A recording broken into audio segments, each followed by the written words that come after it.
नमस्कार मु बिजुवन गिरी आसिलबीएस कंपनी रो फाइटर्स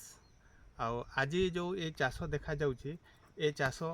आमर चाषी भाई जने अछंती से ताको केमती करिसंती से कहिबे। नमस्कार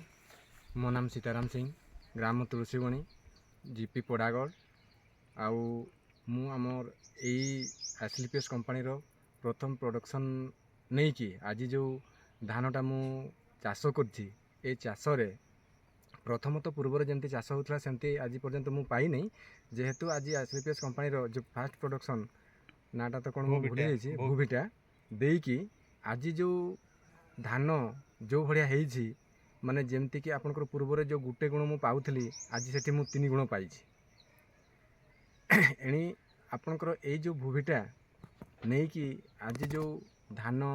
जो पिलो जेमती कि प्रथम गुटे लगे से आपनकर 12टा 13टा एमती आसला जहाँ आज आपनकर भूविटा प्रयोग करी बहुत बढ़िया लगुच आमको पिलो भी दौची आउ अमड़ भी भल हो धान भी भल हो जमती कि 2-3 गुणा आम पाउछु ये भाया वर्ष को वर्ष आम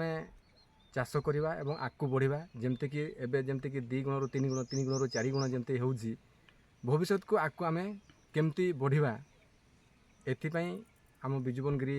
बाबू जो अच्छा आसिलबीएस कंपनी रो जो फाइटर्स तो तांको परामर्श नहीं कि आज मु उपकृत होईछि आम एई धान चाष नहीं कि। नमस्कार। नमस्कार।